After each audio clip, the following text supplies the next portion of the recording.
Hey, good morning. I'm going to talk to you today from Waco, Texas. I'm with my friends Gene and Jennifer and their kids down here. And sorry, Jeff, I forgot my little fancy camera that gives you better lighting and sound. So that's what you got for my hotel room.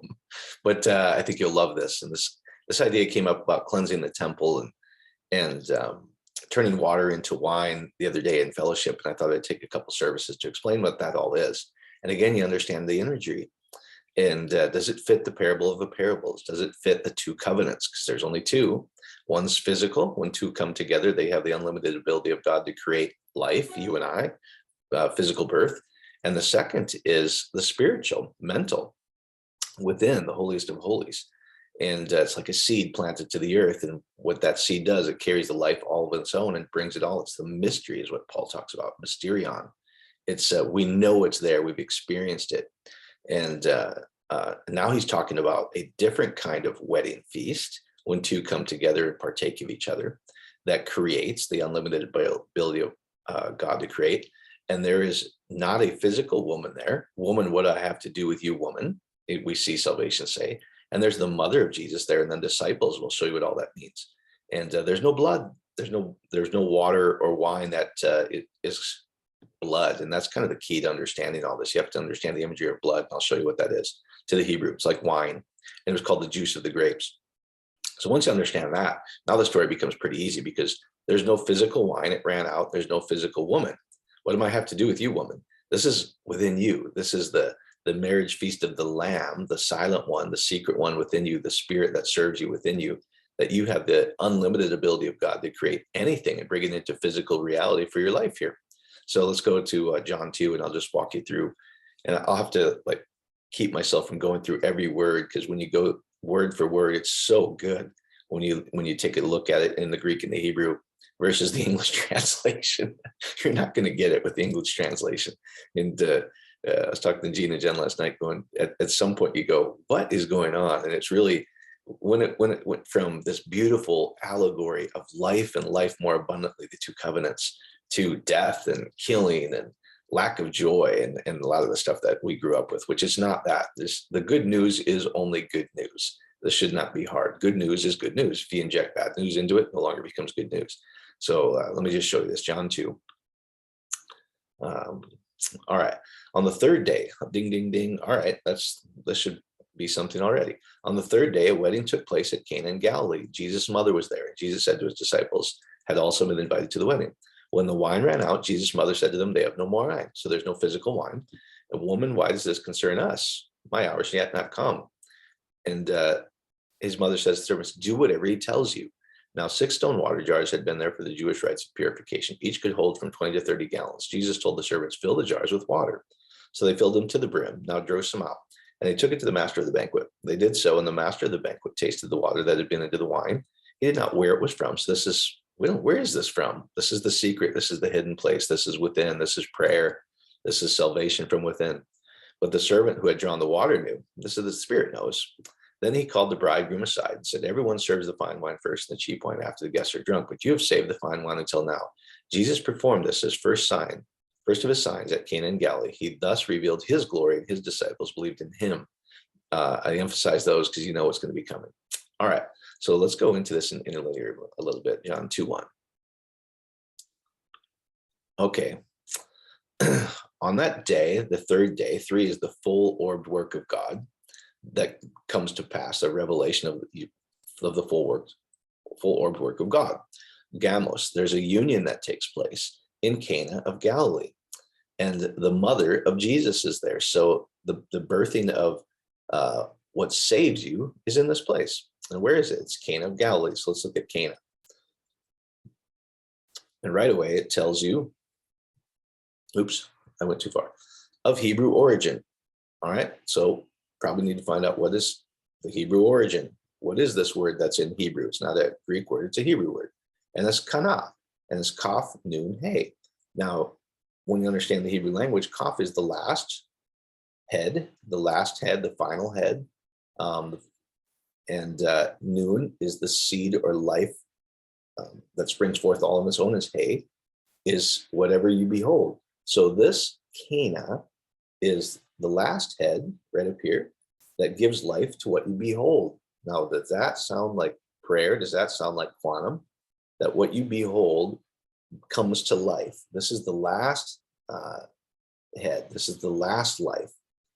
What you behold literally brings it into physical creation. Okay, again, that's Cana. So salvation happens in this place, Cana.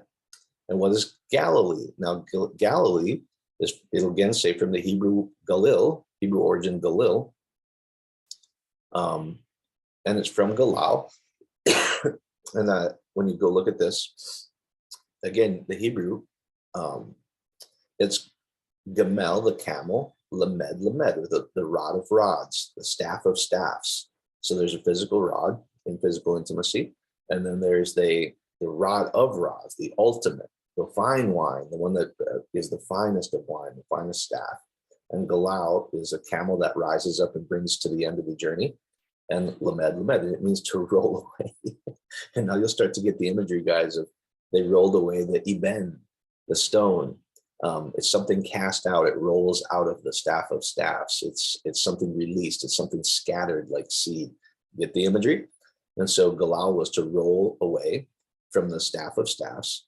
And then you get the imagery of the stone was rolled away. And I don't have time to get into it here, but that stone, where David takes up 5 smooth stones. These aren't literal stones. These are spiritual stones.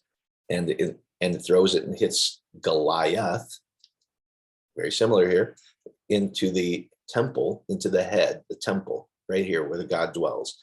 And that Eben is Aleph Bet Nun. It's Ab. Aleph Bet is Ab, Father.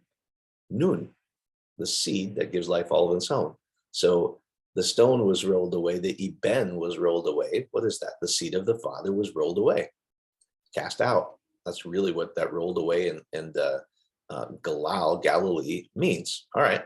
So there's the finished work. Really, it's talking about the finished work in the mind of Cana of Galilee, and this gives birth to salvation. So let's just look at mother. They use mother and woman very particularly in these different places. And you'll see the Hebrew word for mother is M. And it's Aleph, the first letter, the strength of God, the servant of God, is the mighty waters that give birth. That's mother. Gives birth to what? Yeshua, Yahweh that saves. And that is, I am Yasha. And it's Yud He Vav Shin Ayin. We've gone through that. So it's anything that brings you life. Sozo, life, life, deliverance, health, prosperity, abundance. It happens at Cana of Galilee. It happens right up here is what it's saying. And if you go to the next verse, and you were invited, there was also an invitation that went out. Also then an invitation went out. Say aorist tense. It's already done with an ongoing result. So there's an invitation to everybody that's gone out. All right. Jesus and the disciples of him to this union. All right. So Jesus, salvation, there's an invitation to this salvation, and the disciples of within yourself. This is interesting. Disciple is from math, the mental effort needed to think something through, a learner or disciple. So when you've experienced it and you've thought it through, you now know it. You become physically, it's called a knowing, where you yourself had participated in this marriage union. The mental effort needed to think something through, a learner or disciple, where when you learn this, you become a knower. And that is, you learn or know this within yourself. That is this union. Isn't that fascinating? So now let me get back into the story a little bit. Okay.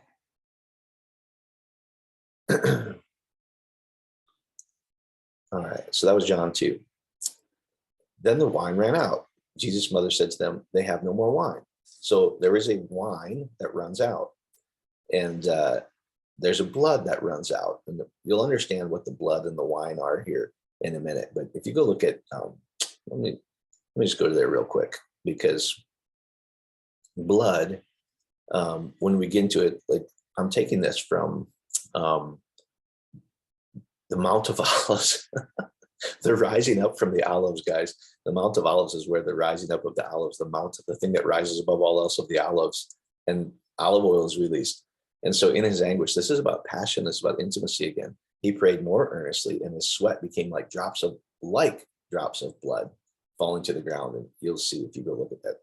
It's a very strange phenomenon. They're trying to explain it. Miss the whole allegory of the whole thing. Is like this is intimacy of the minds, guys. This is right up here. And seeing, and he's in passion in the minds. He's trying to give you imagery of passion. And drops of blood fall into the ground. It's like that. Well, what is that? That's the parable of parables. When the seed falls to the ground, guess what? It brings new life. So brings the life of that seed to bear. So blood, if you go look at it, is very symbolic to them. Strong's, if you get out your concordance, it says of a certain derivation, blood, literally of men or animals, or figuratively, the juice of the grapes. The juice, what comes out of the grapes at the Mount of Olives, when they're rising up of the olives. What comes out?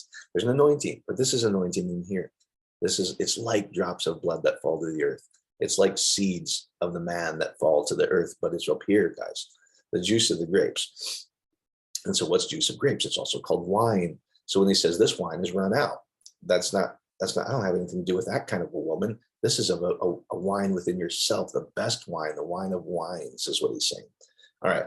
And so that's what blood is and wine to the Hebrew. So why does this concern us, Jesus? My hour is not yet come. But that has nothing, this wedding feast is what he's saying, has nothing to do with the literal woman. This is giving birth from the strength of God of the waters within the mother of Jesus, which is in you. Now, verse 5 is really interesting. If you go, let's go look at that in linear. Because if this is something within you and you're invited to partake of this, let's see what it says. All right, now says the mother of him to the servants. Now this is really interesting too. If you go look at lege, which is Lego, where we get the word, etc., and it says this: Lego, originally lay down to sleep. Interesting. There's a rest. Used later of laying an argument to rest, bringing a message to closure. Thayers says it's this: to speak, to conclude or speak. Something sent out of the opening of the head is really a word. A dabar goes out. And it moves to a conclusion, bringing it to closure and laying it to rest. So this is something that you do within. So bring to something to conclude. This is who I am, and this is how it's going to be. Bring that to a conclusion within, and that gives birth within within yourself, to the servants. Now, who's your servant? The Paraclete. The Spirit within you is the M. The mother of salvation is the mother within you that gives birth to salvation. This is within you, is what he's talking about. So conclude within yourself and give birth, and the servant will serve you. No matter what, whatever, anyhow, he may to you do. And here's what he's saying: whatever you conclude or whatever you say within will be done for you. The servant is serving you, guys. That's what he's talking about, the Paraclete. This water, this M, this mother of salvation, this water serves you. And whatever you say within, whatever you conclude within, I am, this is who I am, it's going to be brought forth to you. That's exactly what it's saying when you go look at it in the Greek and the Hebrew. So if we go back here, then there's a couple more verses I want to, and then we'll make this practical. Strong's BSB is what I usually use when I'm trying to show you this. All right. Now, so his mother said to the servants, do whatever he tells you. That's not what it's saying, guys. It's saying whatever you tell it to do within, it serves you, and it'll bring forth that. Now, 6 stone water jars have been set there for the Jewish rites of purification. 6 is flesh, guys. We're the jars of clay. The 6 stone water jars have been set there. Now, Jewish rite of purification, you need to understand this, the imagery of this. When a woman was called unclean or spotted or blemished, she was having her period. Her water was flowing. The mighty waters of her womb were flowing. Now, how did it become clean? How did it purify? Because when she's having the period, she's not giving birth. She's not participating in the unlimited power that creates within the first covenant. So when she became clean is when the man sprinkled his blood on the doorposts. Get the imagery? His juice of the grapes on the doorposts, and then the water stopped and she became clean. And now what? She's got a fertile womb. She creates. She takes the power of God and creates with it.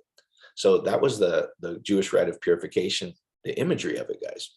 So each can hold 20 to 30 gallons. It doesn't say that. If you go look at it, you can go look it up. It's a liquid filling within.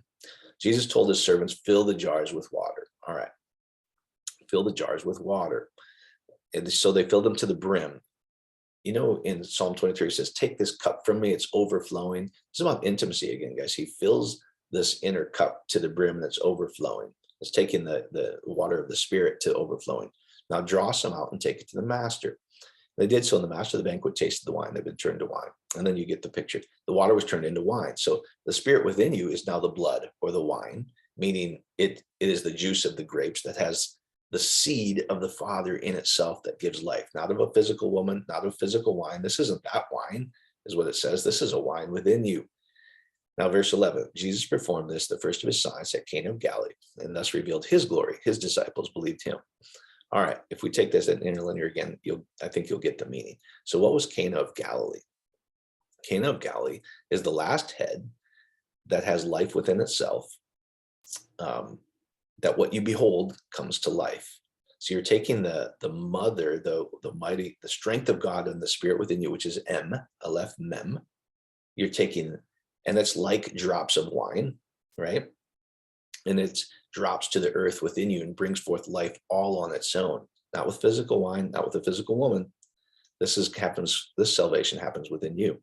Jesus performed this, the first of his sign at Cana of Galilee. So the galal, there's a rising up like a camel of the rod of rods, and a ben, a seed of the Father, is cast out at Cana, the last head that brings life, that what you behold, what you see, what you see within, literally comes into physical creation.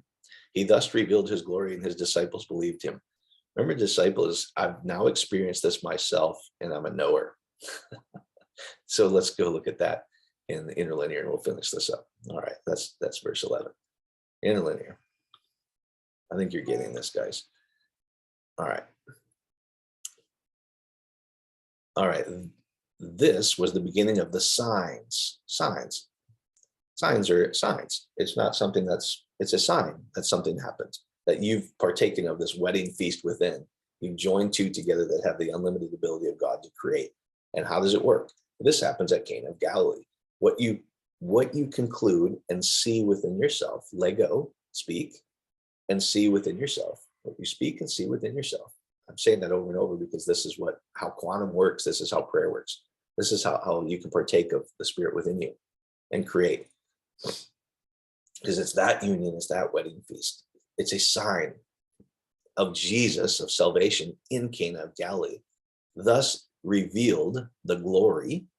The glory is doxa or kavod. I've gone over that many times with you. The glory of yourself, the glory within yourself. Doesn't it say he's given us his glory? And I and the Father are one. So I'm giving birth to things from within myself. I and the Father are one. And the glory that is given of salvation is given to you and I. What it says. So thus the glory within yourself has been revealed. And you believed in him, the self. You believed and you came to know. You've experienced this within yourself. Isn't that fascinating? So how does it all work, guys? How do you make this practical? How do you really partake of this wedding, this union at Cana of Galilee that you're all invited to participate in and experience for yourself, is what it says. You can become a disciple or a knower of this. So it literally is right here, the last head, the Cana. It's creating within. And here's what's so cool about this, guys. The unlimited power of God is within you to save you in any situation. This is where the birthplace of Jesus happens, the M, the salvation within you. And it's this. So say somebody's struggling with poverty. When you imagine the opposite of that, what would you be doing if you were enjoying abundance? What kind of peace would you be feeling? Would you feel unlimited? Would you feel abundant? And you experience that as if it's real right now. You participate in it. It's like the galal. You come to the completion, the camel that rises up and completes in the rod of rods, the staff of staffs, which is right up here. This is the real wine, the best wine. As great as physical covenant is, it fades and goes away. The best wine is saved for the last, which is Cana, the last head, is literally what that means, Cana of Galilee. Because this never fades away, and this is unlimited, creates anything. So you could simply see yourself or a loved one experiencing abundance. how that would make you feel, how that would make you feel, and make them feel that peace, that abundance, that joy, that happiness. And what you're doing is you're turning that water into wine, literally. It's juice. It's the juice of the grape. It's the seeds. It literally is taking the spirit within you and creating within your mind. And what's so fascinating about this, when you do that, guys, it's God himself doing it. This is where you meet face to face with God. It's not you trying to do it right. It's not trying to have you work up enough faith. It's learning to experience that this is real within yourself. You can participate in this union. And you're literally creating, I wrote some notes here, so I'm looking at it. You are literally creating the images in your mind. When you use your imagination, when you say and conclude, no, you know what, I'm tired of poverty. This is who I really am. I am, which is the nature of God. Every seed will return after its own nature. This is who I really am. So from this day, you start to see yourself abundant. You start to see yourself. Gina and Jen were just telling me last night, they're like, you know what? When we started doing this, like we've never been happier. Money's never flowed to us more easily because that's who we are now. We've concluded and seen within ourselves that we can literally take the spirit and become that. So you're literally creating the images in your mind when you use your imagination. You take the spirit that's flowing through you, and it becomes wine, it becomes seeds, and you literally bring what you're experiencing, what you conclude or speak within yourself, and what you picture, you bring those images into material existence. And I would just tell you this, you can build any kind of life you want. You can literally create it from within, and it has to respond. So please go create the dream life. Go create the life of lives. Go create a life of abundance, of pleasure, of joy, of wholeness. Anything that you can conceive in here, guys. You literally take those images and what you conclude, this is who I am from this day forward. It literally starts to immediately bring it into physical existence. And it'll show up in your life. You can give birth to it by turning water into wine at the wedding feast of Cana of Galilee. Hopefully it helps, guys. God bless.